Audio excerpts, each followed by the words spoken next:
আসসালামু আলাইকুম সবাইকে, আশা করি সবাই ভালো আছো। তা কি অবস্থা তাও একটু জানাই যাবা লাইভ ক্লাসে। আর যারা যারা জয়েন করতেছো সবাইকে অসংখ্য ধন্যবাদ। যারা যারা জয়েন করতেছো এইচএসসি এই ক্লাসটা এইচএসসি 21, 22, 23 সবার জন্য ইম্পর্টেন্ট। যারা যারা জয়েন করতেছো একটু কষ্ট করে লাইভটা শেয়ার করে দাও, ফ্রেন্ডদেরকে মেনশন দিয়ে দাও। খুব দ্রুত, শেয়ারিং ইজ কেয়ারিং, অবশ্যই তোমরা সেটা জানোই, আগে থেকেই জানো। সো শেয়ার করে দাও খুব দ্রুততার সাথে। আজকে আমি ছোট্ট টপিক পড়াবো, ডাইজেশন এন্ড অ্যাবজর্পশন, বাট চেষ্টা করবো যে এই ক্লাসটা লাইভে ফুল নিয়ে ফেলার জন্য। আর সবচেয়ে বড় কথা হলো ইন্ট্রোডাক্টরি ক্লাসটা অনেক জরুরি। এই যে পুরো অধ্যায়টা যে তুমি শুরু করবা, এই অধ্যায়টার মধ্যে তুমি যে ইন্ট্রোডাকশন, পুরো যে ডাইজেশন সিস্টেম, মানুষের যে পুরো পরিপাকতন্ত্র, সে পরিপাকতন্ত্রের ইন্ট্রোডাকশন, পরিচয়টাই খুব গুরুত্বপূর্ণ। তুমি ধরো বিয়ে শাদিতে গেলা, তো বিয়ে শাদিতে তুমি বসলা, তোমার সামনে একটা তোমার পাত্রী বসলো, বা ভাইস ভার্সাও হইতে পারে, পাত্রীর সামনে পাত্র, পাত্রের সামনে পাত্রী বসলো। পাত্রকে পাত্রী জিজ্ঞেস করবে আপনার নাম কি, পাত্রীকে পাত্র জিজ্ঞেস করবে আপনার নাম কি। এটা একদম শুরুর কথা, নাকি এরকম করে জিজ্ঞেস করবে ডিরেক্টলি, মানে বসলো, বসার সাথে সাথে জিজ্ঞেস করে ফেললো আপনি কাকে বিয়ে করছেন। পাত্রী বলবে যে আপনি না বিয়ে করেন, আপনি তো করছেন মনে, আপনাকে তো বুড়ো বুড়ো লাগে, অনেক বয়স হয়েছে আপনার। এটা তবে কোনো মানে শুরু ইন্ট্রোডাকশন কখনো এরকম হয় না, ঠিক না? শুরু ইন্ট্রোডাকশনটা হয় যে হচ্ছে যে আমরা নাম দিয়েই শুরু করি।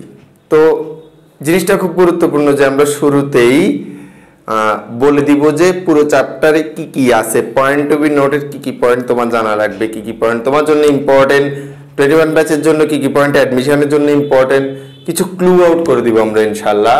আর চেষ্টা করব যে যাদের খুব ইজিলি তোমাদের এই চ্যাপ্টারটি ইন্ট্রোডাকশনটা কমপ্লিট হয়, তারপরে ইনশাল্লাহ আমরা সামনের দিকে আগাবো আস্তে ধীরে। আচ্ছা, অনেকে মোটামুটি জয়েন করছে।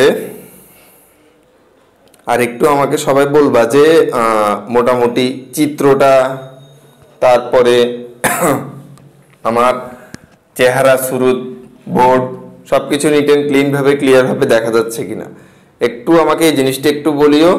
ফিট অ্যান্ড ফাইন কিনা সবকিছু, মানে ঠিকঠাক ভাবে সবকিছু দেখা যাচ্ছে কিনা একটু আমাকে এই জিনিসটা জানাই দাও।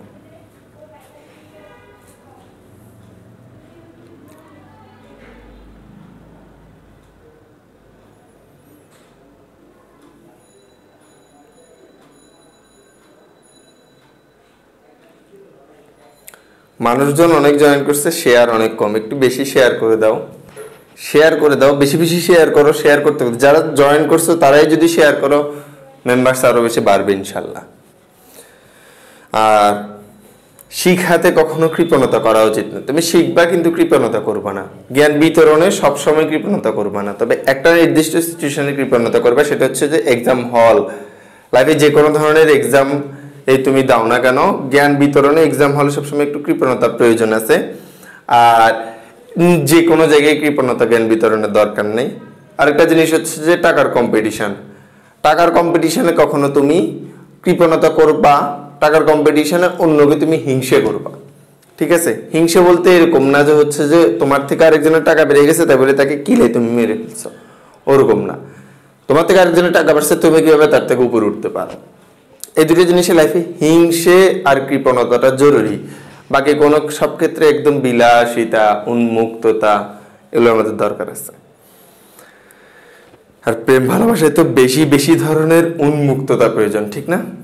যত বেশি করবে তত বেশি মন ফ্রেশ হবে, মন খুলবে, আরো বেশি করার ইচ্ছা করবে, আরো বেশি উদ্দীপনা জাগবে। এটা অনেকটা তোমার জন্য একটা কি হিসেবে কাজ করবে, একটা ছ্যাঁকা তোমার জন্য একটা ইন্সপিরেশন হিসেবে কাজ করবে, একটা ছ্যাঁকা তোমার জন্য একটা কি বলে স্টিমুলেটর হিসেবে কাজ করবে, ঠিক না?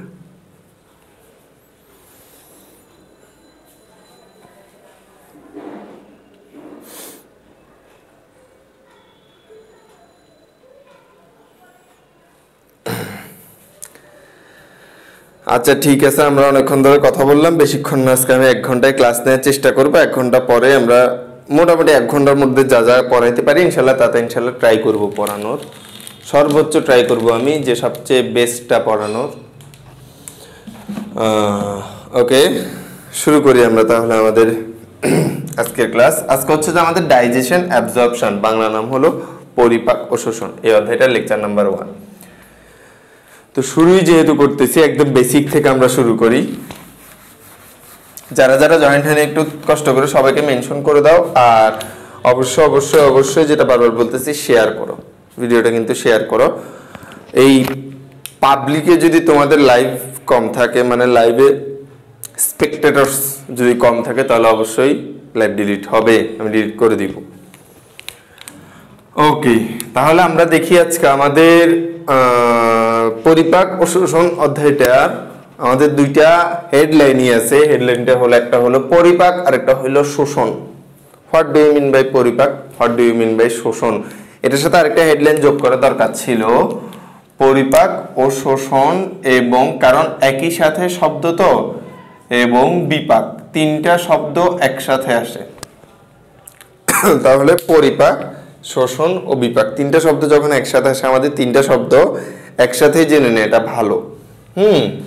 1 নম্বরে দেখি পরিপাক শব্দটার অর্থ কি। পাক মানে কি? অনেকে পাকাপাকি, পাক মানে হচ্ছে রান্না করা বোঝায়, অনেক অঞ্চলে বোঝায় রান্না করা।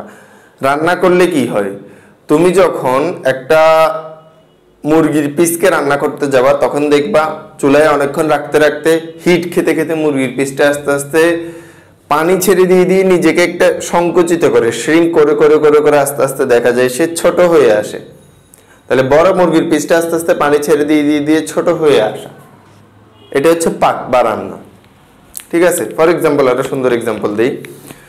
ধরো তুমি যৌথ ফ্যামিলিতে থাকো, যৌথ ফ্যামিলি, তুমি, তোমার আব্বু আম্মু, তোমার চাচা চাচি, তোমার ফুপা ফুপি, তোমার খালা খালু, সবাই একসাথে একটা ফ্যামিলিতে থাকে।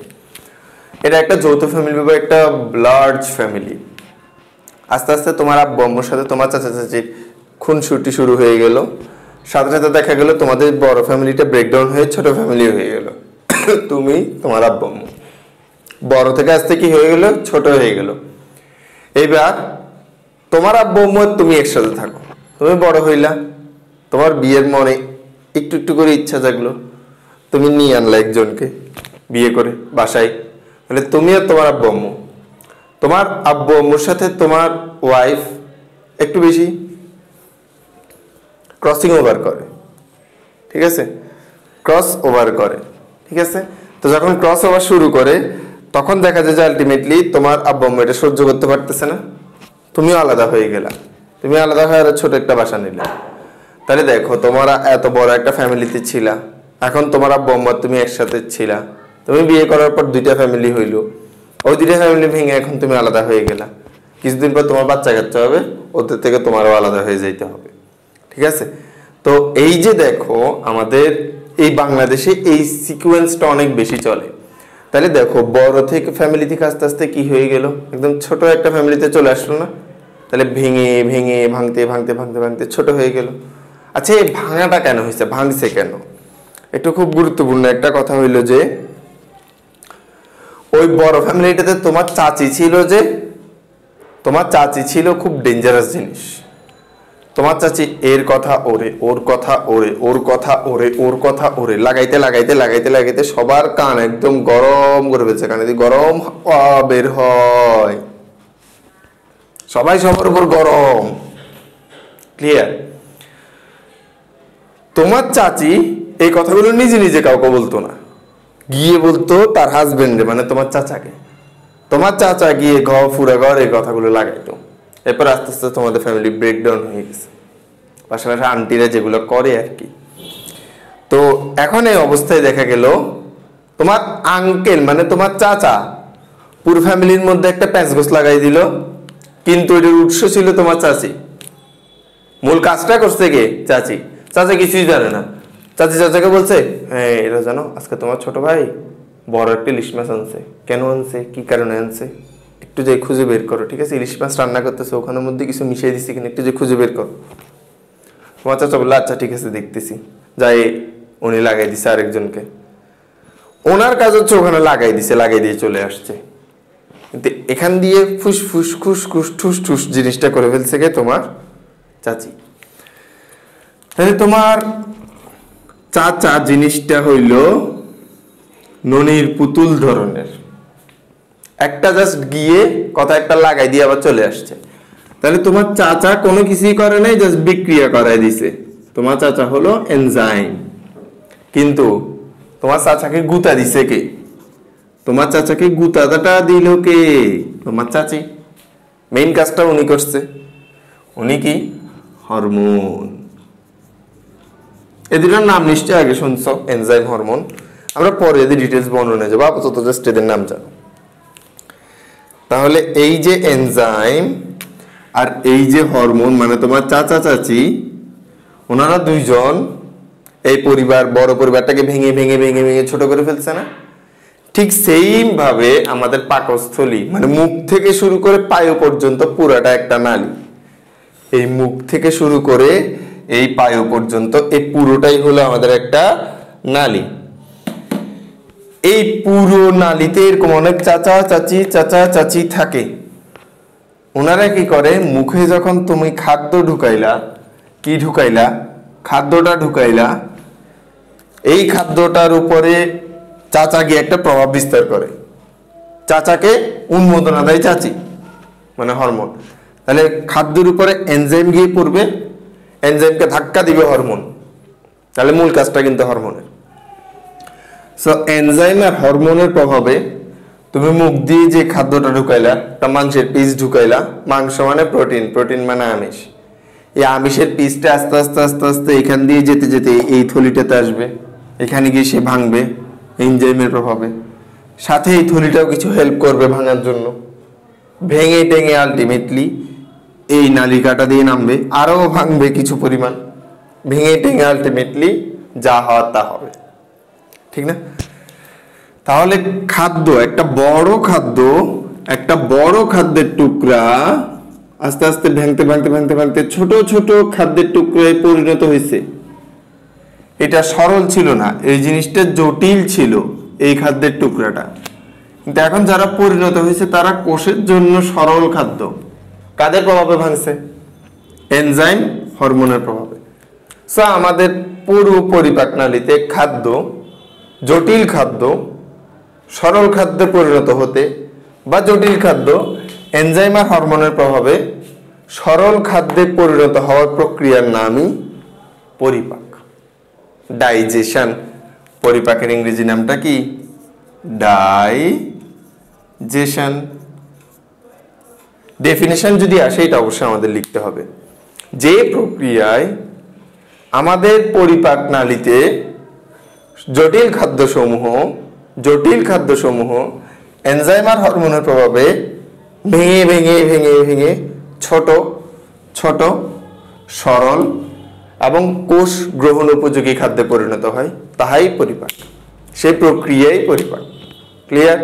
যে প্রক্রিয়ায় আমাদের পরিপাক নালীতে জটিল বা বড় খাদ্য এনজাইম হরমোনের প্রভাবে ভেঙে ভেঙে ভেঙে ভেঙে ভেঙে ভেঙে ভেঙে সরল ছোট কোষের উপযোগী গ্রহণ উপযোগী খাদ্যে পরিণত হয়, সেই প্রক্রিয়ার নামে পরিপাক। এতটুকু সবাই বুঝছো কিনা?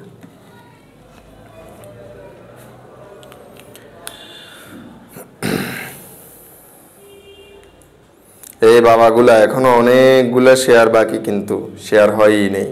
ঠিক আছে, একটু কষ্ট করে শেয়ার করবেন। আর আজকে আমি তোমাদেরকে কিছু ক্লু শিখাবো অবশ্যই। এই ক্লু আউটগুলো করার পর আমি পুরো পরিপাকতন্ত্রটা ডিটেলস দেখাবো।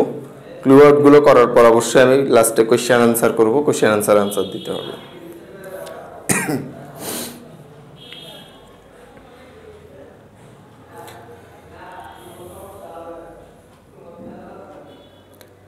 হ্যাঁ, আচ্ছা, তাহলে নিশ্চয় অনেকে বুঝছো পরিপাক মানে কি। বড় খাদ্য একটা আছে, সেটা এনজাইম আর হরমোন ঢালবা, ঢেলে ঢেলে ছোট সরল একদম সরল ছোট ছোট সরল এবং কোষের গ্রহণ উপযোগী করবা। এই প্রক্রিয়ার নামই কি? পরিপাক।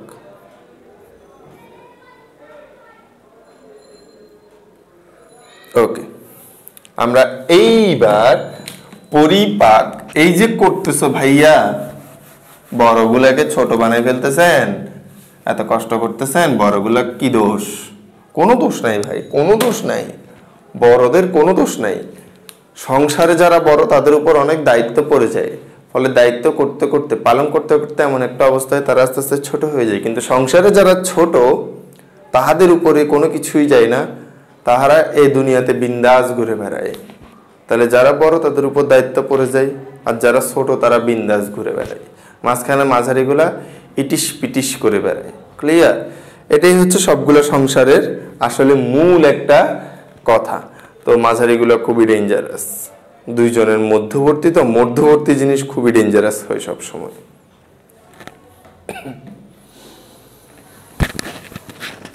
ওকে, আমরা এবার আসবো পরিপাক।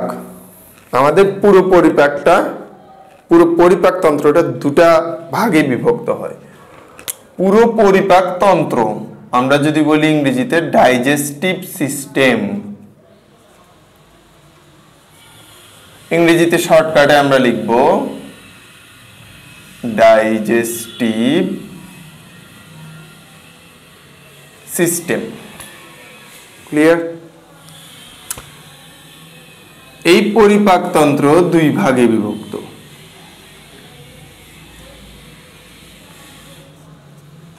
দুইটা ভাগে কিন্তু আমরা এখানে দেখাইছি, তো আমরা একটু বর্ণনা দিয়ে দিই। এক নাম্বার হলো পরিপাক নালী, সম্পূর্ণ পরিপাক নালী, পুরো নালীটা, যেটাকে আমরা বলি ডাইজেস্টিভ ট্র্যাক্ট। এই পরিপাক নালীতে হেল্প করার জন্য থাকবে কিছু পরিপাক গ্রন্থি, ইংরেজিতে যাদেরকে আমরা বলবো ডাইজেস্টিভ গ্ল্যান্ড। গ্ল্যান্ড মানে গ্রন্থি। গ্রন্থি থেকে জৈব রাসায়নিক পদার্থ বের হয়, সেই জৈব রাসায়নিক পদার্থই হলো হরমোনাল এনজাইম। ক্লিয়ার? আর একটু ডিটেলসে বলবো। এই পরিপাক নালীতে আমরা সিরিয়ালি কি কি জিনিস পাই? সবার প্রথমে ভাইয়া এই তো একটা জিনিস, ফুটা ফুটা ফুটা ফুটা ফুটা, বড় বড় দুইটা ফুটা মানুষের দেহে আছে, একটা একটু সাইজে বড় আর একটা সাইজে ছোট, তবে বলতে গেলে এই দুইটা মূলত প্রধান ফুটা। এত বড় একটা ফুটা আছে না আমার দেহে, আরেকটা আছে, সেটা হয়তো আমি দেখাইতে পারতেছি না, বাট এখানে দেখাই দিই তো একটা ফুটা। তাহলে মানুষ দুই ধরনের ফুটা যুক্ত একটা প্রাণী। তাহলে আমরা শুধু বলি পরিফেরা ছিদ্রাল প্রাণী, কারণ পরিফেরার গায়ে অনেক বেশি ছিদ্র আছে। কেন? মানুষের গায়ে ফুটা নেই? এত বড় বড় ফুটা দেখতেছেন না আপনারা? মানুষও তো কম ছিদ্রাল হইল, ছিদ্রাল প্রাণী, ঢুকায় বের করে, ফুটা আছে মানুষের গায়ে অবশ্যই। তো এই যে আমরা দেখতেছি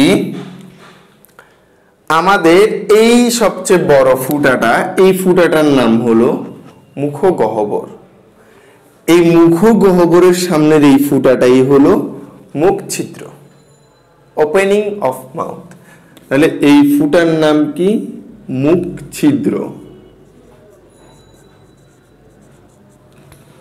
তাহলে এক নাম্বার ফুটার নাম হলো মুখ ছিদ্র, যাকে আমরা ইংরেজিতে বলবো ওপেনিং অফ মুখ। ইংরেজি আমরা জানি মাউথ। তোমরা আরেকটা মুখ ইংরেজি পাবা যদি তোমরা শ্রেণী বিন্যাস পড়ো, স্টোমাটা।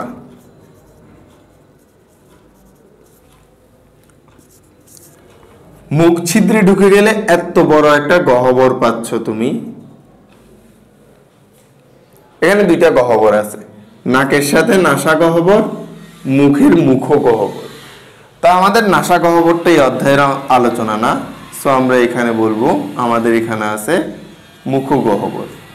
ওরাল, ওরাল মানে মুখ, অথবা বাক্কাল, বাক্কাল মানে মুখ। ক্যাভিটি, ক্যাভিটি মানে বড় গহ্বর। আমাদের পরিপাক নালী শুরু হয়ে গেছে। এরপরে এই যে আস্তে আস্তে আমাদের গলা আসবে, গলা গলা, এটাকে আমরা বলি গলবিল। কি বলবো? গলবিল, যাকে আমরা ইংরেজিতে বলবো ফ্যারিংস। গলবিল, যাহাকে আমরা ইংরেজিতে বলবো ফ্যারিংস। ক্লিয়ার? এই তো গলা, এই গলার নালী। গলার নালীটা শেষ। এই যে আমাদের একটা নালী আসতেছে, এই যে একটা নালী যেখান দিয়ে খাদ্য যাবে, চলে যাবে, এই নালীটা কিন্তু এই জায়গায় ঠিক এই পয়েন্টটাতে এসে দুইটা ভাগে ভাগ হয়ে গেছিল। এখান দিয়ে একটা নালী নামতেছিল, এখান দিয়ে একটা নালী নামছে। সামনেরটাকে আমরা বলবো শ্বাসনালী। কি নালী? শ্বাসনালী। পিছেরটাকে আমরা বলবো অন্ননালী। অন্ননালী। আমাদের এরপরে মুখ, গহ্বর, এটা আমরা গলবিল পাইলাম, এটা পাবো আমরা অন্ননালী। তাহলে আমরা খাবারের সাথে যে তিনটা রিলেশন আছে, আমরা শ্বাসনালীটাকে এখন বাদ দিই, অন্ননালী বলি। তবে একটু ছোট্ট করে লিখে রাখি, শ্বাসনালী। এই নালীটার নাম হবে শ্বাসনালী। ওকে, থাক। ওকে, 4 নাম্বারটা আমাদের পাইলাম আমরা অন্ননালী। অন্ননালীর ইংরেজি নাম, এটা একটা নালী, ইংরেজি নাম ইসোফেগাস।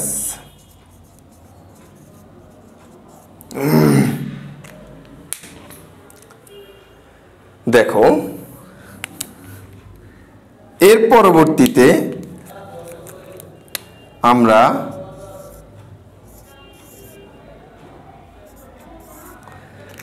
এই অন্ননালীটা শেষ করে এই যে একটা বড় থলি পাবো। থলি কি পাবো ভাইয়া? একটা বড় থলি। এই তো একটা বড় থলি, এই যে একটা থলি পাইলাম। এই থলিটাকে আমরা কি বলবো ভাইয়া? পাকস্থলী। এই থলিটাকে আমরা কি বলবো ভাইয়া? পাকস্থলী। পাকস্থলীর ইংরেজি নামটা কি? স্টমাক।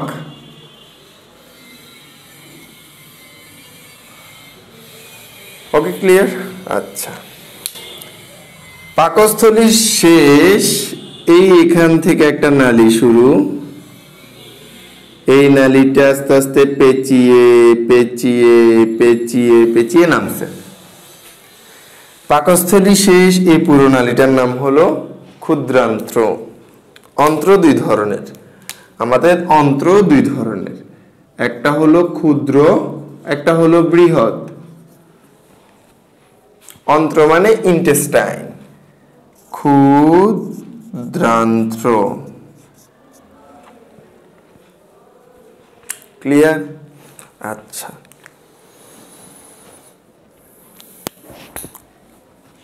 অন্ত্র, যাকে আমরা বলি ইনটেস্টাইন।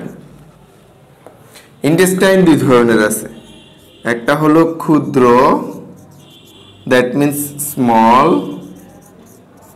একটা হলো বৃহৎ, দ্যাট মিন্স লার্জ। এই চিকন নীল কালারের নালীটা শেষ হয়ে দেখো একটা বড় নালী কাবারের দিক থেকে উঠে পেঁচিয়ে সেখান দিয়ে নামতেছে। এই নালিকাটার নামই হলো বৃহদান্ত্র। তাহলে আমাদের ক্ষুদ্রান্ত্রের পরে আমরা পাবো বৃহদান্ত্র। ক্লিয়ার? আচ্ছা, সবার শেষে আমরা যে অংশটা পাবো সেটা হলো পায়ু ছিদ্র। ক্ষুদ্রান্ত্র স্মল ইনটেস্টাইন, বৃহদান্ত্র লার্জ ইনটেস্টাইন, আর সবার শেষে এই যে একটা ফুটা পাচ্ছি, বিশেষ একটা ফুটা, যেটা না থাকলেই নয়, অবশ্যই থাকিতে হয়।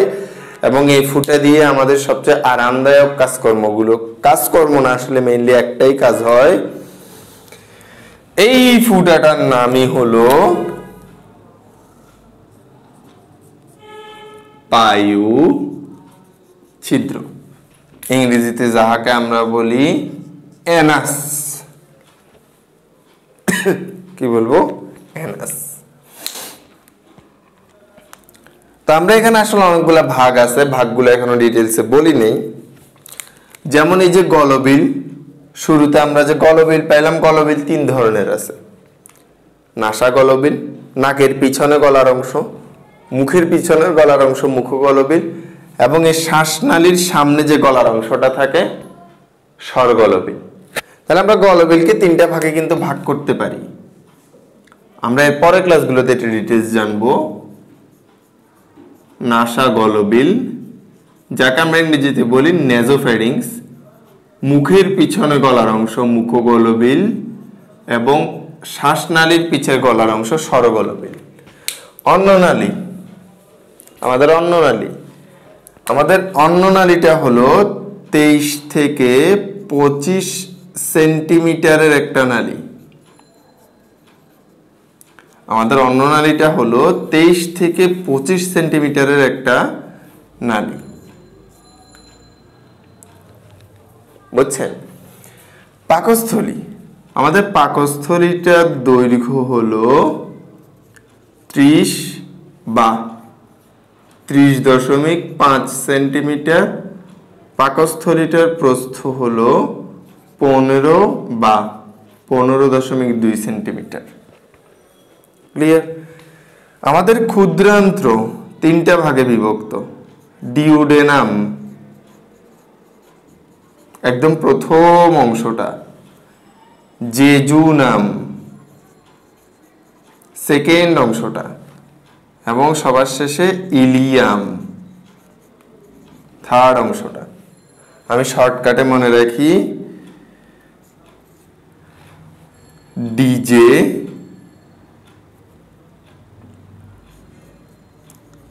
ইমা, ডিজে ইমা। ডিজে ইমা মিন্স ডি দিয়ে ডিউডেনাম, জে দিয়ে জেজুনাম, আই দিয়ে ইলিয়াম। ক্লিয়ার? আচ্ছা, পুরো ক্ষুদ্রান্ত পুরো পরিপাক নালীর মধ্যে সবচেয়ে বড়। পুরো পরিপাক নালীটা হলো 8 থেকে 10 মিটার। পুরো পরিপাক নালী একদম মুখ থেকে শুরু করে পায়ে পর্যন্ত পুরো পরিপাক নালীটা 8 থেকে 10 মিটার। এর মধ্যে 3টা ক্ষুদ্রান্ত, মানে ক্ষুদ্রান্তটাই হলো 6 থেকে 7 মিটার। ক্ষুদ্রান্তের মধ্যে সবচেয়ে বড় হলো ইলিয়াম।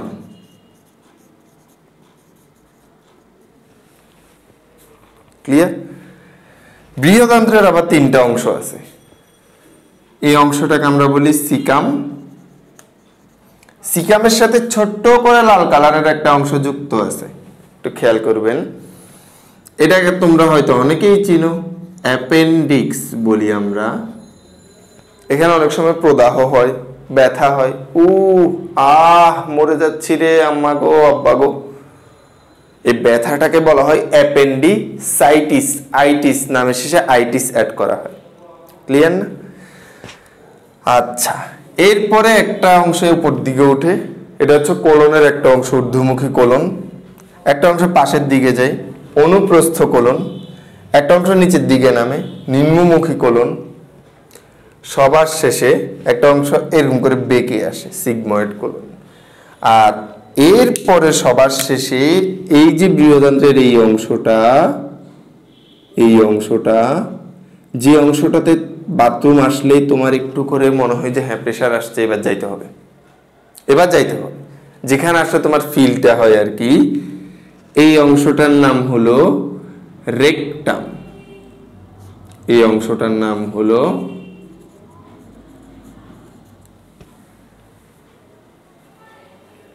বাংলা নাম হলো মলাশয়।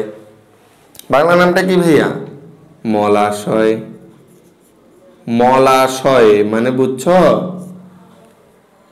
যেখানে মল আসন গ্রহণ করে, মলাশয়।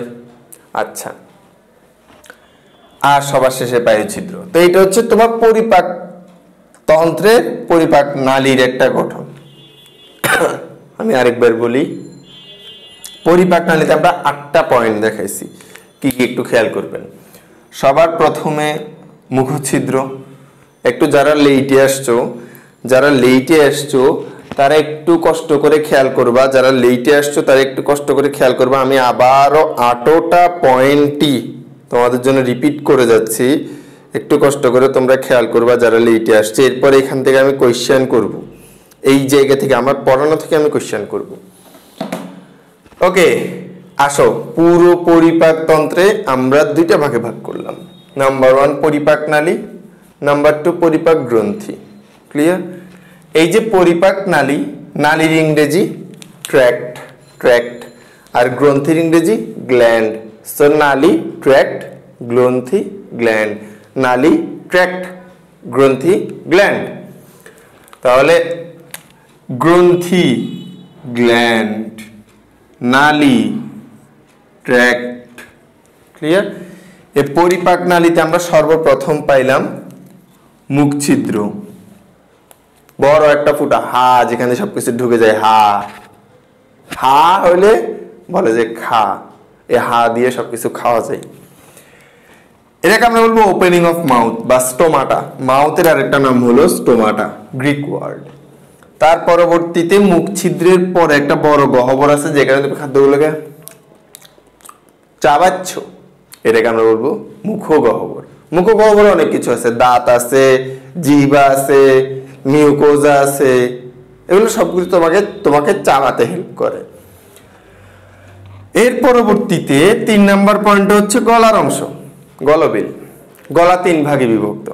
আমাদের নাকের পিছনেও গলা আছে, মুখের পিছনেও গলা আছে, আমাদের এই যে শ্বাসনালীর পিছেও গলা আছে। নাকের পিছনের গলাকে আমরা বলি নাসা গলবিল, মুখের পিছনের গলাকে মুখ গলবিল, শ্বাসনালীর পিছনের গলাকে স্বরগলবিল। কারণ শ্বাসনালীর মধ্যে স্বরযন্ত্র নামে একটা যন্ত্র থাকে, যেখানে স্বর তৈরি হয়। তাহলে এই যে আমরা গলবিল পাইলাম, এই গলবিলকে আমরা 3 ভাগে ভাগ করে দিলাম। এরপরে যে নালীটার নাম, সেই নালীটার নাম হলো অন্ননালী। এখান দিয়ে খাদ্য যাবে, খাদ্য এই পথে আসবে না। দেখি একটা ছোট্ট অ্যাডমিশন ক্লু, খাদ্য এখান দিয়ে গিয়ে সর্বপ্রথম এই জায়গায় চলে আসার কথা, শ্বাসনালীতে এখানে চলে আসার কথা। খাদ্য এখানে আসে না, খাদ্য এই নালীটাতে আসে, এই নালীগুলোতে আসে, এখানে আসে না কেন? নিশ্চয়ই এই জায়গায় কোনো একটা বাধা আছে, যার কারণে খাদ্য এখানে আসতেছে না। একটা বাধা সৃষ্টি হয়ে গেছে, একটা দরজা আছে। তুমি যখন খাদ্য খাচ্ছ, দরজাটা টুপুস করে অফ হয়ে যায়। এই দরজাটার নাম হলো এপিগ্লটিস, এপিগ্লটিস বা বাংলায় উপজিহ্বা। এই দরজাটা খাদ্য খাওয়ার সময় খাদ্যকে টুস করে অফ করে দেয়, টুপুস করে অফ করে দেয়, যাতে খাদ্য শ্বাসনালীতে না ঢোকে, অন্ননালী দিয়ে চলে যায়। এরপর অন্ননালীটা এসে একটা বড় থলির মধ্যে আসছে। এই যে একটা বড় থলি, এই থলিটার নাম হচ্ছে পাকস্থলী। পাকস্থলীর দৈর্ঘ্য হলো 30 বা 30.5 সেন্টিমিটার, প্রস্থ হলো 15 বা 15.2 সেন্টিমিটার। ক্লিয়ার? আচ্ছা, আর অন্ননালীটা হলো 23 থেকে 25 সেন্টিমিটার। ক্লিয়ার? পাকস্থলী শেষ ভাইয়া, এখান থেকে পেঁচানো কিছু নালিকা চলে আসছে, এরকম পেঁচানো নালিকা আসছে। এই পেঁচানো নালিকা শেষ হলে ভাইয়া আরেকটা পেঁচানো নালিকা আসছে। এই 2টা পেঁচানো নালিকায় অন্ত্রকে আমরা 2 ভাগে ভাগ করি, চিকন সাইজে ক্ষুদ্রান্ত, মনে রাখবা, আর মোটা সাইজে বৃহদান্ত্র। সাইজে মোটা হলেই কাজ হয় না, কিন্তু লম্বাও হইতে হয়। শুধু মোটা জিনিস, মোটা এরকম, কিন্তু একটু হবে হবে না। জিনিস চিকন কিন্তু বিশাল, ওটাতে কাজ হবে। ক্ষুদ্রান্ত চিকন, এজন্য ক্ষুদ্র, ডায়ামিটার ছোট, চিকন ক্ষুদ্র কিন্তু বিশাল, 6 থেকে 7 মিটার পুরোটা। বৃহদন্ত্র মোটা, এরকম মোটা বৃহদন্ত্র, কিন্তু ছোট, মাত্র 1.5 মিটার, মাত্র 1.5 মিটার। মোটা হওয়ার কারণে ডায়ামিটার মোটা, এজন্য বৃহদন্ত্র, ডায়ামিটার চিকন, এজন্য ক্ষুদ্রান্ত্র। তাহলে এই যে বৃহদান্ত্র বললাম এটা মাত্র 1.5 মিটার, কিন্তু ক্ষুদ্রান্ত 6 থেকে 7 মিটার। এই নালী বিশাল লম্বা। মানুষের পেট থেকে খুলে যদি এই নালীকে লম্বা করো, একটা ফুটবল খেলার মাঠকে পুরো পেঁচাই ফেলা যাবে। এই ক্ষুদ্রান্তের নালীটা এত বড়। ক্লিয়ার? আর এরপর আমাদের বৃহদান্ত্র দিয়ে তো অবশিষ্ট উচ্ছিষ্ট খাদ্যগুলোকে যেগুলো আসলে মূলত মল মল মল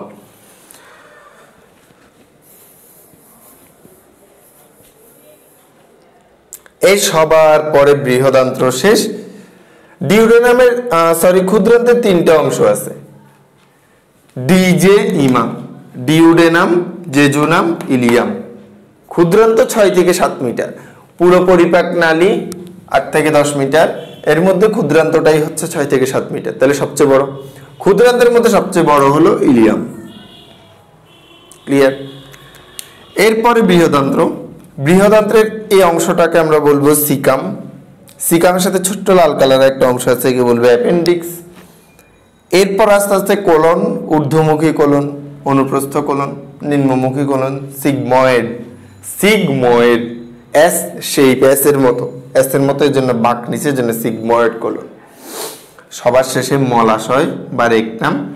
যেখানে মল আশ্রয় গ্রহণ করে সেটাই মলাশয়, আর যেখান দিয়ে মল বের হয় তাহার নামে পায়ুছিদ্র। এটা হচ্ছে আমাদের পরিপাক নালীর সম্পূর্ণ কথা। এটা সবাই ক্লিয়ার কিনা একটু বলো।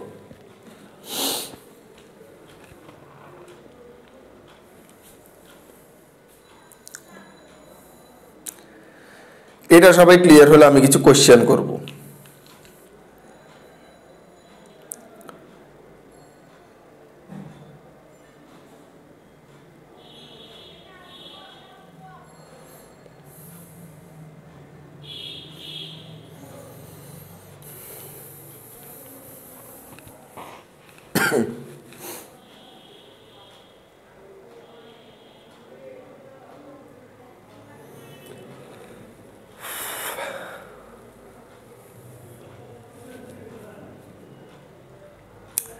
এই আমাকে একটু সবাই জানাবে একটু পড়া ক্লিয়ার নাকি।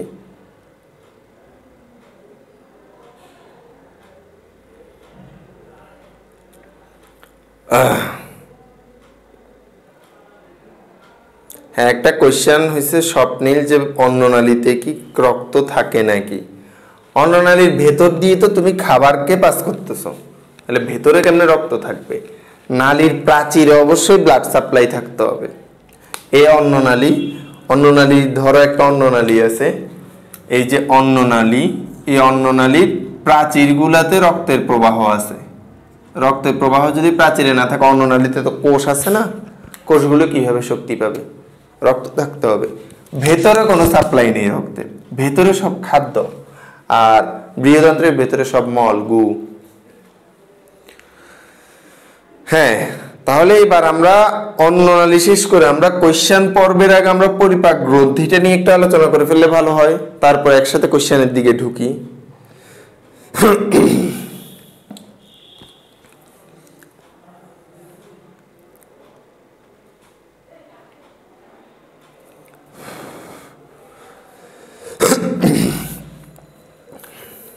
আচ্ছা, একজন স্ক্রিনশট নিবে, ওকে নাও।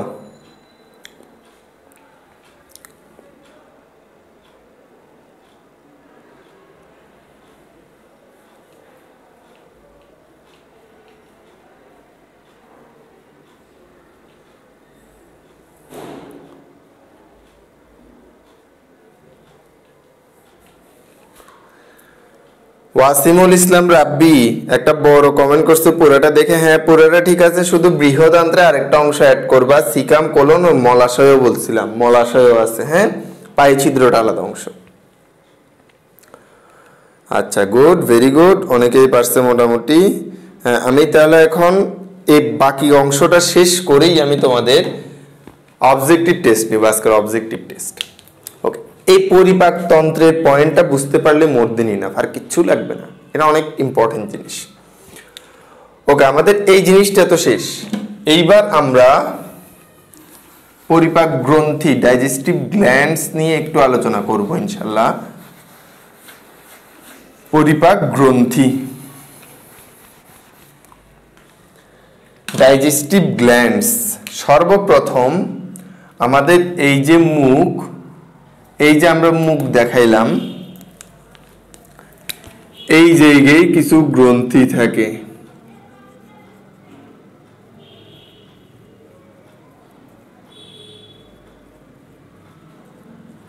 এই জায়গায় কিছু গ্রন্থি থাকে, এই গ্রন্থিগুলো থেকে কিছু নালিকা মুখের ভিতর ঢুকে, মুখের গ্রন্থি।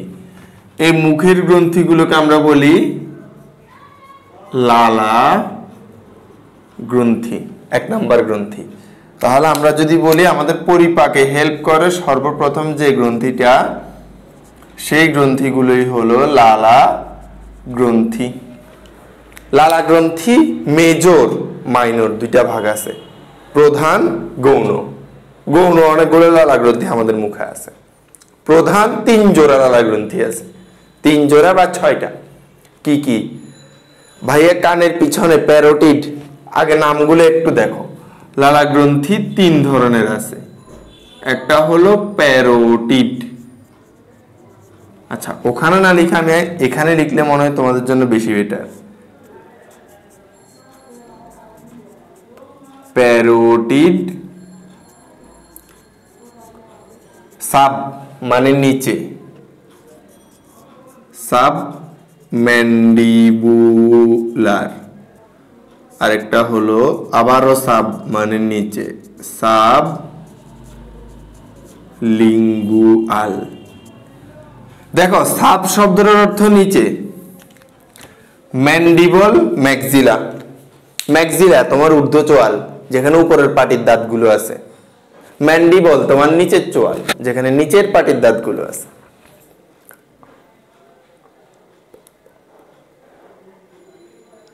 কি নড়ছে এতক্ষণ ধরে? ম্যান্ডিবলটা নড়ছে না? আমাদের মুখে নরনশীল একমাত্র অস্থিটাই হলো এই ম্যান্ডিবলটা, নিম্ন চোয়ালটা। এই নিম্ন চোয়ালের নিচে 2টা লালা গ্রন্থি থাকে। আমাদের লিঙ্গুয়া, এই যে লিঙ্গুয়াল বলছে, এই লিঙ্গুয়া শব্দটার মিনিং হলো টাং, জিহ্বা। সাব মানে নিচে, জিহ্বার নিচে লালা গ্রন্থি থাকে 2টা, মানে 1 জোড়া। হা করে দেখবা, আগে লালা সব খেয়ে ফেলবা। এবার এই জায়গা থেকে লালা বের হচ্ছে দেখবা, ক্লিয়ার? আর প্যারোটিডটা কোথায় থাকে? কানের নিচে।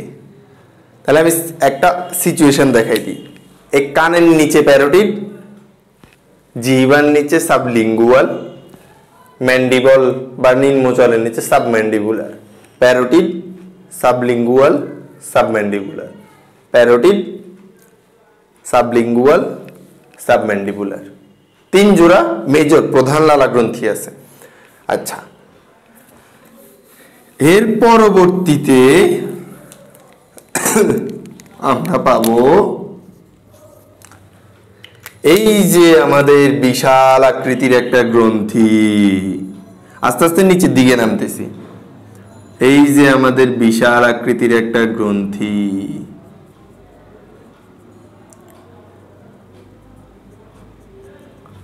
এই যে বড় গ্রন্থি, এই বড় গ্রন্থিটার নাম হইল যকৃৎ, ইংরেজিতে হেপাটো বা লিভার। ক্লিয়ার? তাহলে আমরা 2 নাম্বার গ্রন্থি পাইলাম যকৃৎ। 3 নাম্বার গ্রন্থিতে আমরা পাবো আমাদের পাকস্থলীর ভেতরে পাকস্থলীর নিজস্ব কিছু গ্রন্থি আছে। পাকস্থলীর গ্রিক নামটা হচ্ছে গ্যাস্ট্রিক। গ্যাস্ট্রিক মানেই পাকস্থলী। Greek name, GK name, Greek name, not general knowledge. এটা জেনারেল নলেজ না, এটা গ্রিক নেম গ্যাস্ট্রিক। তাহলে পাকস্থলীর মধ্যে যে গ্রন্থিগুলো পাবো তাহাদেরকে আমরা বলবো গ্যাস্ট্রিক গ্রন্থি। এই যে আমাদের অন্ত্র, ক্ষুদ্রান্ত্র, এই যে বৃহদান্ত্র, অন্ত্রের ভিতরে কিছু গ্রন্থি পাবো, তাহাদেরই নাম অনুসারে আন্তরিক গ্রন্থি। সবার শেষে পাকস্থলীর নিচে দিয়ে পাতার মতো একটা অংশ দেখা যাচ্ছে, পাতা বা মরিচ, পাতা বা মরিচের মতো একটা অংশ দেখা যাচ্ছে। এই অংশটা, যার থেকে একটা নালিকা বের হয়ে এসে এই নালিকাটার সাথে অ্যাড হয়েছে, যার থেকে একটা নালিকা এসে বের হয়ে এই নালিকাটার সাথে অ্যাড হয়ে গেছে। হ্যাঁ, এই অংশটাকে আমরা বলবো অগ্ন্যাশয়। তাহলে আমাদের পাতার মতো অংশকে আমরা বলতেছি অগ্ন্যাশয়। অগ্ন্যাশয়ের ইংরেজি নাম প্যানক্রিয়াস। যকৃতের ইংরেজি নাম তো লিভার বা হেপাটো, কিছুক্ষণ আগে বলেই দিলাম। গ্যাস্ট্রিক গ্রন্থি, আন্তরিক গ্রন্থি। ওকে, তাহলে আমরা 5টা পরিপাক গ্রন্থি পাইছি, এরা হেল্প করবে। আবার দেখাই, মুখে লালা গ্রন্থি, পেটে যকৃৎ, সাথে অগ্ন্যাশয়। এই যে আমাদের অগ্ন্যাশয়, পাতা বা মরিচের মতো একটা গঠন আমরা দেখতেছি। এর পরবর্তীতে আমাদের পাকস্থলীর ভেতর পাকস্থলীর নিজস্ব কিছু গ্যাস্ট্রিক গ্রন্থি মানে পাকস্থলীর গ্রন্থি, অন্ত্রের ভিতর অন্ত্রের নিজস্ব কিছু আন্তরিক গ্রন্থি, লালা গ্রন্থি, যকৃৎ, অগ্ন্যাশয়, গ্যাস্ট্রিক গ্রন্থি, আন্তরিক গ্রন্থি। 5 ধরনের গ্রন্থি পাইলাম। ক্লিয়ার না? ওকে, বুঝছেন? আচ্ছা, তাহলে 5টা গ্রন্থি আমরা পেয়ে গেলাম। এবার আমরা এনজাইম আর হরমোনের কথা বলছিলাম। কিসের কথা ভাইয়া?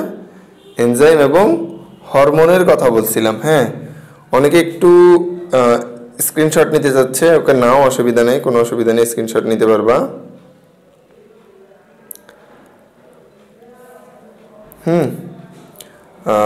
আচ্ছা ভাইয়া, ছুটি দিয়ে দেন সাজনিন। না, ছুটি একটু বলবো, একটু করে তোমাদের থেকে রিক্যাপিচুলেশন নিতে হবে না? রিক্যাপিচুলেশন না নিলে কি হয়? হয় না, ওলা পাইনি, একটু দুষ্ট টাইপের। আচ্ছা, এখানের মধ্যে আমাদের তাহলে কি কি জিনিস বললাম? পরিপাক নালী, পরিপাক গ্রন্থি। নালীতে 8টা অংশ পেলাম, ইংরেজি নামগুলো এখানে লেখা আছে। গ্রন্থিতে 8টা অংশ পেলাম। গ্রন্থি 5 ধরনের পেলাম, 8টা অংশ না, গ্রন্থি আমরা 5 ধরনের পেলাম। লালা, যকৃৎ, গ্যাস্ট্রিক, আন্তরিক, অগ্ন্যাশয়। লালাতে আমরা 3টা পার্ট পেলাম। প্যারোটিড কানের নিচে, জিহ্বার নিচে সাবলিঙ্গুয়াল, নিম্ন চোয়াল বা ম্যান্ডিবল, এর নিচে সাব ম্যান্ডিবুলার। সাব মানে নিচে, সুপ্রা মানে উপর। এইবার আসো আমরা এই যে গ্রন্থি বলতেছি, ভাইয়া গ্রন্থি শব্দের অর্থ কি? ভাইয়া গ্রন্থি শব্দের অর্থ কি?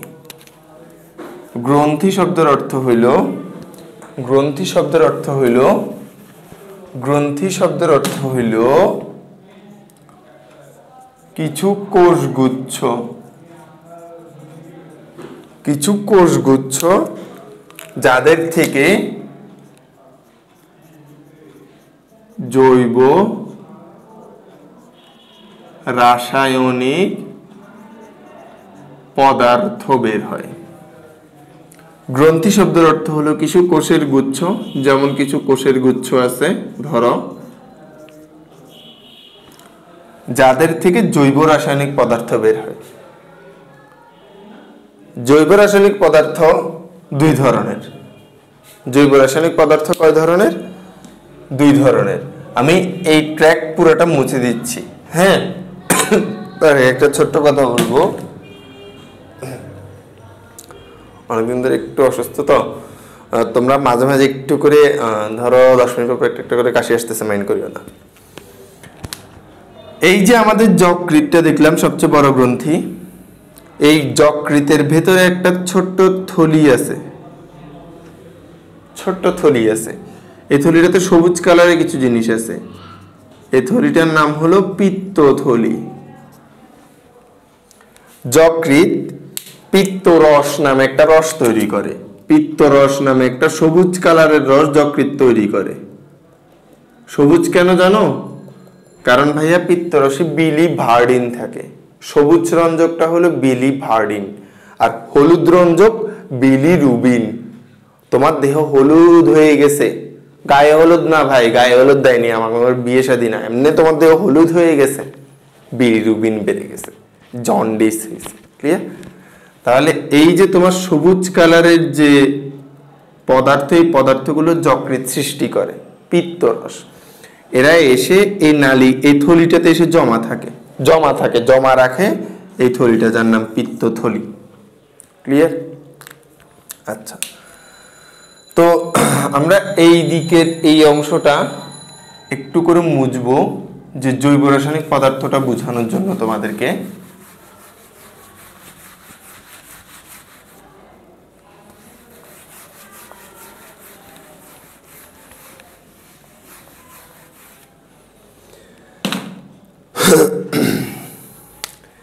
জৈব রাসায়নিক পদার্থ দুই ধরনের আছে।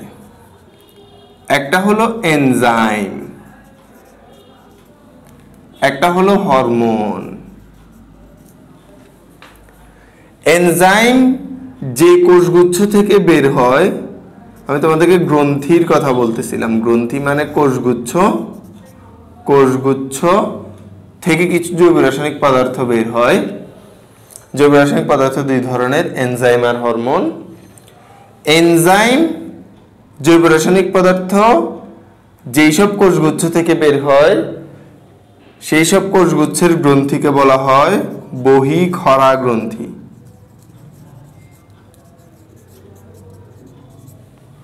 হরমোন জৈব রাসায়নিক পদার্থ যেসব কোষগুচ্ছ থেকে বের হয়, সেসব কোষগুচ্ছের গ্রন্থিকে বলা হয় অন্তঃখরা গ্রন্থি। এতটুকু বুঝছো? বহিঃখরা গ্রন্থিতে নালী আছে, অন্তঃখরা গ্রন্থিতে নালী নেই। তাহলে হরমোন কিসের মাধ্যমে প্রবাহিত হবে? ওই একটাই, আমাদের সম্পূর্ণ দেহে কি আছে?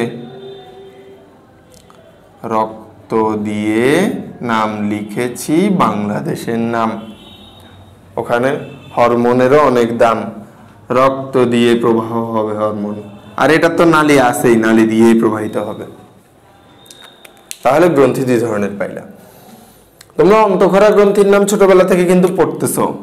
তোমার মাথার মধ্যে একটা বিশেষ গ্রন্থিরাজ আছে, যাহার নাম কি? পিটুইটারি গ্রন্থি। ওর থেকে যেসব জৈব রাসায়নিক পদার্থ বের হয় সবাই হরমোন, প্রবাহিত হয় রক্ত দিয়ে। বহিঃখরা গ্রন্থি হিসেবে আমরা পরিপাকতন্ত্রে যতগুলো গ্রন্থি পাইছি সবই বহিঃখরা। লালা গ্রন্থি, যকৃৎ, আন্ত্রিক গ্রন্থি, গ্যাস্ট্রিক গ্রন্থি সবই বহিঃখরা। ক্লিয়ার না কথা? পরিপাক নালীতে আমরা অগ্নাশয়কেও পাইছিলাম। অগ্নাশয় বহিঃখরা হিসেবেও কাজ করে, অন্তঃখরা হিসেবেও কাজ করে। এই জন্য অগ্নাশয়কে আমরা বলবো মিশ্র গ্রন্থি। ক্লিয়ার? আচ্ছা, তো তাহলে এতটুকু পর্যন্ত কে কে বুঝি নেই একটু করে বলবো।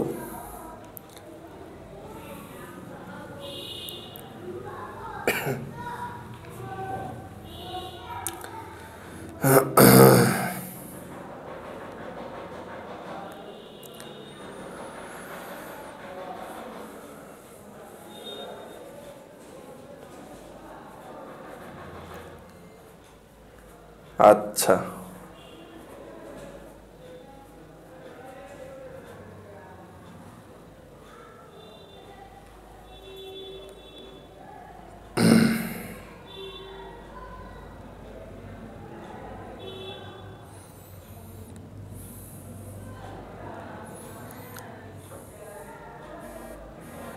এতটুকু পর্যন্ত সবার কি ক্লিয়ার হয়েছে? একটু বলবেন।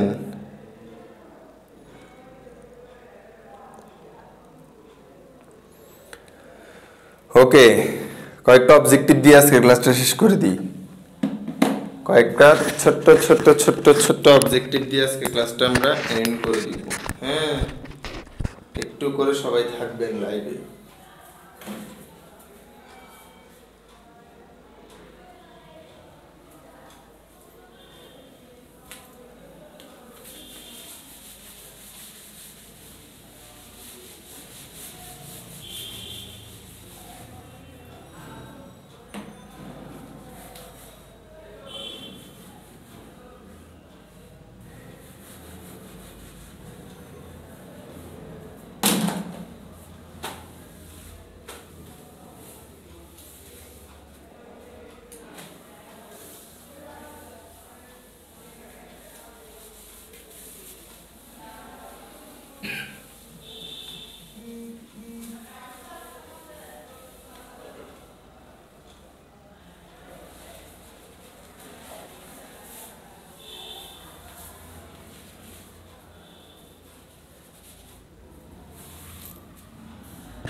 হ্যাঁ, দেখি বলেন।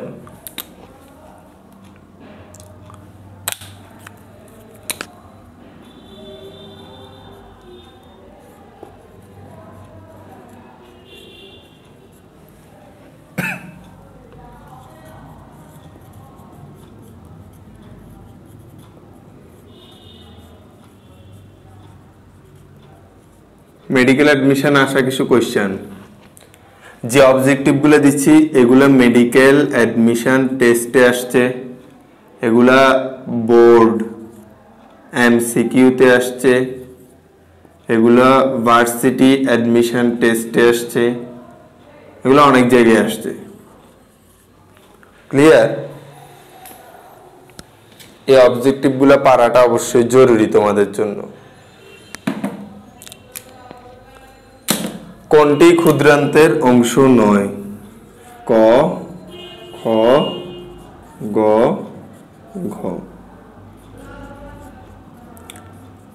Duodenum, jejunum,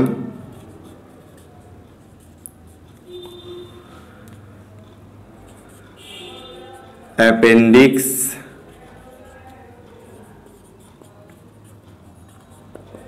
Ilium. দেখে আনসার করবা।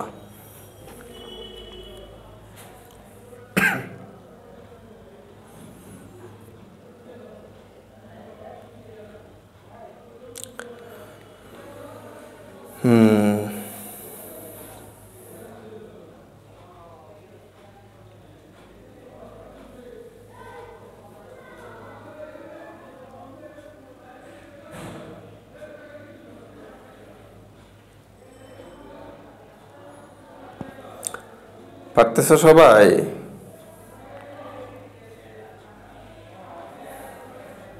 ভেরি গুড, সবাই পারতেছে।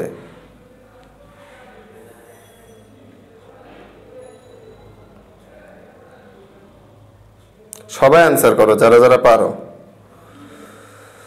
যারা যারা পারো সবাই আনসার করো।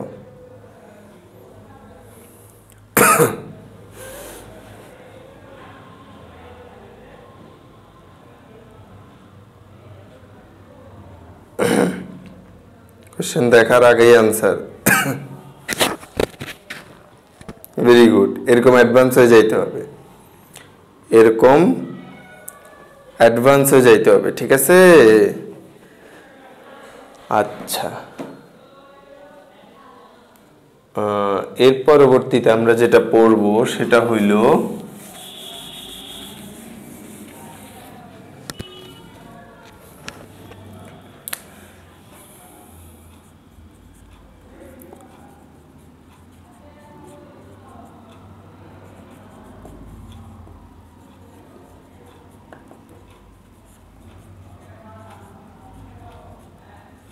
কোনটি বহিঃখরা গ্রন্থি নয়? যকৃৎ,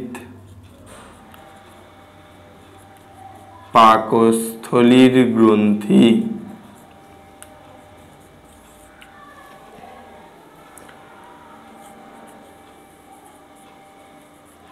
অগ্নাশয়,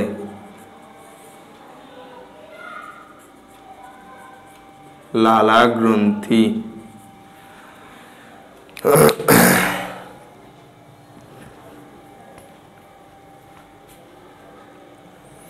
এটা একটু দ্রুত সবার সাথে আনসার করবা।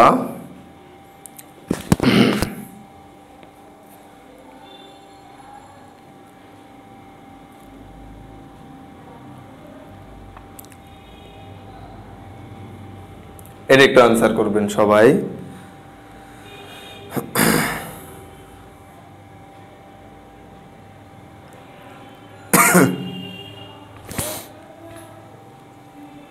যারা আনসার করতেছো বেশিরভাগই ভুল আনসার করতেছো। হ্যাঁ, বেশিরভাগই ভুল আনসার করতেছে। এই তো দেখছো, সেকেন্ড কোশ্চেনে কনফিউজড হয়ে যাচ্ছ তোমরা। সেকেন্ড কোশ্চেনে কনফিউজড হয়েছিলে হবে কিভাবে? কোনটি বহিঃখরা গ্রন্থি নয়? আমি বলছিলাম যে আমাদের পরিপাকতন্ত্রের মোটামুটি সবগুলা গ্রন্থি বহিঃখরা, মানে ওদের থেকে এনজাইম বের হয়, সবার থেকে এনজাইম বের হয়, সবারই নালী আছে, তো সবাই বহিঃখরা। তো এখানে বললাম কোনটি বহিঃখরা গ্রন্থি নয়, আমি নয় বলছি। হ্যাঁ, নট হয়, দিস ইজ নয়।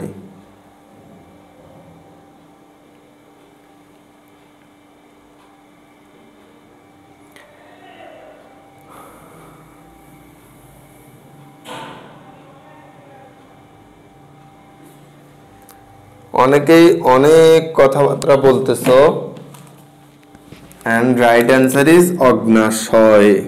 কোনটি বহিঃখরা গ্রন্থি নয়? রাইট আনসার ইজ অগ্নাশয়। কেন এমন হয়? বহিঃখরা গ্রন্থি মানে কি? কিছু পয়েন্ট মনে রাখবা। যাদের নালী আছে,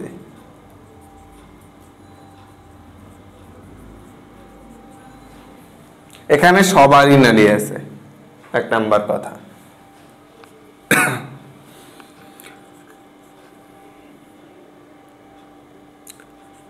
যাদের থেকে রস বের হয়, রসে থাকে এনজাইম। এখানে সবার থেকেই রস বের হয়, রসে এনজাইম থাকে, এটা বহিঃখরা গ্রন্থির ক্রাইটেরিয়া। তো যেহেতু ওর কাছে থাকে ও বহিঃখরা, ও বহিঃখরা, ও বহিঃখরা, ও বহিঃখরা, নালীও আছে, এনজাইমও আছে। এবার তোমার যদি কেউ বলে অন্তঃখরা গ্রন্থি, অন্তঃখরা গ্রন্থির নালী নেই, হরমোন বের হয়, হরমোন বের হয়। এখানে সবার মধ্যে নালীযুক্ত এবং নালীহীন একমাত্র একজনই আছে। সবাই নালীযুক্ত, ওর কাছে নালী আছে কিছু কোষে, কিছু কোষে নালী নেই। ওর কাছে দুই ধরনের কোষ আছে, কিছু কোষে নালী আছে, কিছু কোষে নালী নেই। যেসব কোষে নালী আছে তাদের থেকে বের হয় এনজাইম, যেসব কোষে নালী নেই তাদের থেকে বের হয় হরমোন। সুতরাং এনজাইম এবং হরমোন দুইটাই ওর থেকে বের হয়। তাহলে তুমি কি ওকে শুধু বহিঃখরা বলতে পারবা? ও বহিঃখরাও অন্তঃখরাও, ও বহিঃখরাও অন্তঃখরাও, তার মানে হচ্ছে মিশ্র গ্রন্থি, শুধু বহিঃখরা বা অন্তঃখরা নয়। তাহলে ওই রাইট অ্যান্সার। টেকনিক্যাল কোশ্চেন এটা।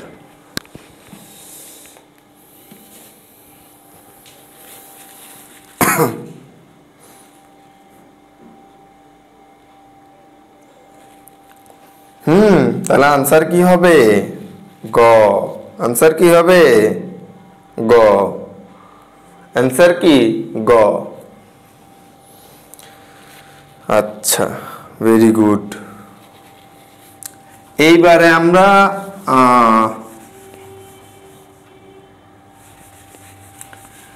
আরেকটা কোশ্চেন দিব,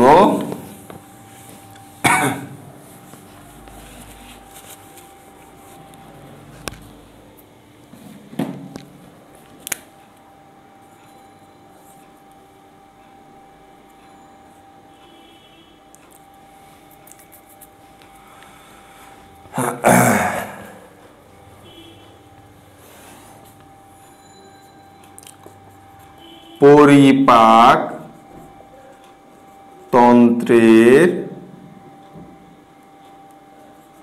মধ্যে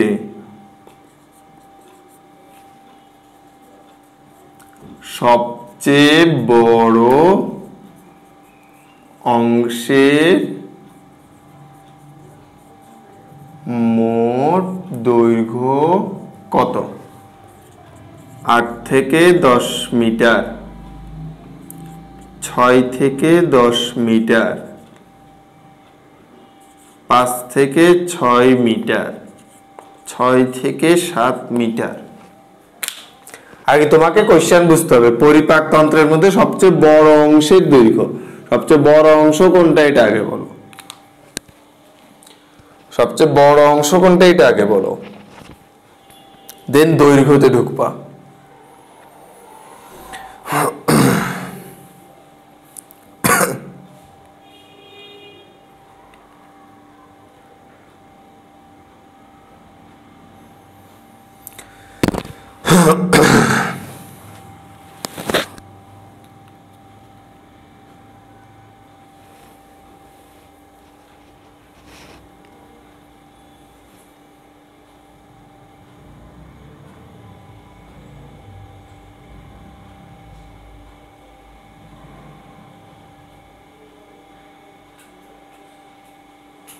হ্যাঁ, অনেকে অনেক ধরনের আনসার দিচ্ছে, আমি দেখতেছি।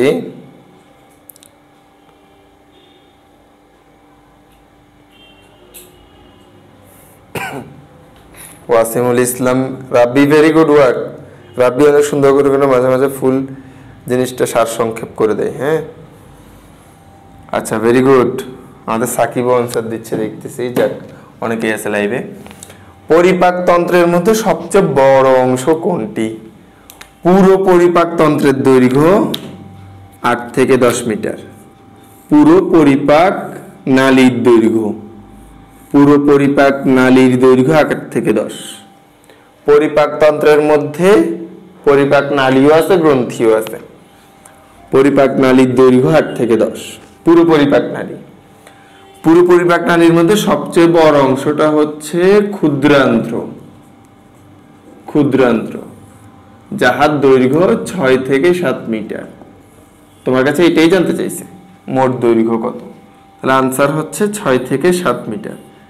This is the right answer.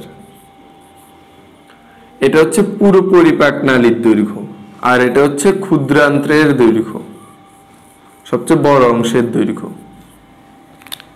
Clear সবাই? আচ্ছা,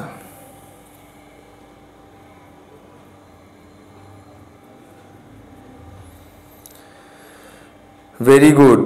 অনেকেই অনেক আনসার দিছো, ভেরি গুড, অসংখ্য ধন্যবাদ সবাইকে। আমার কাছে তো আজকে পাওয়ার পয়েন্টটা নেই, জন্য পাওয়ার পয়েন্টে দেখাতে পারতেছি না। আর এখন আসলে একটু গলায় বেশি কাশি আসতেছে, একটু করে সেলফ পরিচর্যা নিতে হবে। হ্যাঁ, তাহলে আজকে আমরা কি কি পড়লাম? আমরা আজকে পুরো পরিপাক তন্ত্রটা পড়লাম। হিউম্যান ডাইজেস্টিভ সিস্টেম, পরিপাক তন্ত্রের প্রথম কথায় পরিপাক শব্দটা আসে। পরিপাক মানে কি? তুমি যখন একটা খাদ্য খাবা, খাদ্যটা তোমার পরিপাক নালী দিয়ে নামবে। নালী কোথা থেকে শুরু? মুখ থেকে। কোথায় শেষ? পায়ু ছিদ্র দিয়ে। মাঝখানে কি আছে? মুখ আছে, মুখগহ্বর আছে, গলা আছে, অন্ননালী আছে, পাকস্থলী আছে, ক্ষুদ্রান্ত্র আছে, বৃহদান্ত্র আছে, পায়ু ছিদ্র আছে। ওকে, তাহলে এই নালীগুলোর ভিতরে যখন খাদ্য যাবে, বড় খাদ্যটা এনজাইম আর হরমোন পরে সেই বড় খাদ্যটা আস্তে আস্তে ছোট হবে, সরল হবে। ছোট সরল তোমার কোষ গ্রহণ করতে পারে এমন খাদ্যে পরিণত হবে, এর নামই পরিপাক। তাহলে যে শারীরবৃত্তীয় প্রক্রিয়ায় বড় ধরনের বা জটিল খাদ্যগুলো হরমোন ও এনজাইমের প্রভাবে ছোট ছোট সরল এবং কোষ গ্রহণ করতে পারে, কোষের উপযোগী খাদ্যে পরিণত হয়, তাহাই পরিপাক। পরিপাক দুই ধরনের হইতে পারে। এনজাইম আর হরমোন দিয়ে পরিপাককে আমরা বলি রাসায়নিক পরিপাক। তুমি দাঁত দিয়ে চাবাই চাবাই যে খাদ্য ছোট করে ফেলতেছো, চাবাচ্ছ, এটা একটা যন্ত্র। দাঁত হচ্ছে একটা যন্ত্র, যন্ত্র দিয়ে চাবাচ্ছ, যান্ত্রিক পরিপাক। আমরা নেক্সট ক্লাসে আলোচনা করবো ইন ডিটেইলসে যান্ত্রিক আর রাসায়নিক পরিপাকের ক্লাসিফিকেশন। পরিপাক তন্ত্রে দুইটা ভাগ পাই, পরিপাক নালী, পরিপাক গ্রন্থি। নালীগুলো মুখ থেকে শুরু করে পাই পর্যন্ত যা যা আছে সবগুলো নালীর অংশ। মুখ ছিদ্র, মুখ গহ্বর, আমাদের গলবিল, গলবিল তিন ধরনের আছে। নাকের পিছের নাসা গলবিল, মুখের পিছে মুখ গলবিল, গলার শ্বাসনালীর পিছে স্বরগলবিল। এরপর আমাদের অন্ননালী আছে, আমাদের পাকস্থলী আছে একটা থলি, এরপর আমাদের ক্ষুদ্রান্ত আছে, তিনটা অংশ নিয়ে গঠিত, ডিউডেনাম, জেজুনাম, ইলিয়াম। বৃহদান্ত্র আছে, তাও তিনটা অংশ নিয়ে গঠিত, সিকাম, কোলন, মলাশয়। সিকামের সাথে লেগে থাকে ছোট্ট একটা অংশ যার নাম অ্যাপেন্ডিক্স, এবং সবার শেষে পায়চিত্র। আমাদের পরিপাক গ্রন্থির মধ্যে আমরা পাবো 5 ধরনের গ্রন্থি। মুখে পাবো লালা গ্রন্থি, সবচেয়ে বড় গ্রন্থি পেটের ডান দিকে যকৃৎ। পাতা বা মরিচের মতো একটা গ্রন্থি অগ্নাশয়। পাকস্থলীর ভিতরে নিজস্ব গ্যাস্ট্রিক গ্রন্থি। ক্ষুদ্রান্ত, অন্ত্রের ভিতরে আন্তরিক গ্রন্থি। পরিপাক তন্ত্রের সবগুলো গ্রন্থি বহিঃখরা, কারণ এদের থেকে এনজাইম বের হয় আর এদের নালী আছে। যাদের এনজাইম বের হয় না আর যাদের নালী নেই, হরমোন বের হয়, তারাই অন্তঃখরা। যাদের নালী আছে, যারা এনজাইম বের করে তারা বহিঃখরা, যাদের নালী নেই, যারা হরমোন বের করে তারা অন্তঃখরা। সোজা কথা, গ্রন্থি 2 ধরনের, বহিঃখরা গ্রন্থি, অন্তঃখরা গ্রন্থি। পরিপাক নালী 5টা গ্রন্থির মধ্যে শুধুমাত্র অগ্নাশয়টাই মিশ্র গ্রন্থি, যার কিছু কোষে নালী আছে, কিছু কোষে নালী নেই। তার মানে নালী যাদের আছে তারা বহিঃখরা, এনজাইম বের করবে, নালী যাদের নেই তারা অন্তঃখরা, হরমোন বের করবে। কথা এতটুকুই তো, সহজ কথা, ক্লিয়ার না? নেক্সট ক্লাসে আমরা আমাদের মুখ বিবর সম্পর্কে ডিটেইলস বর্ণনা করব। সবাই কি ক্লাসটা বুঝতে পারছো?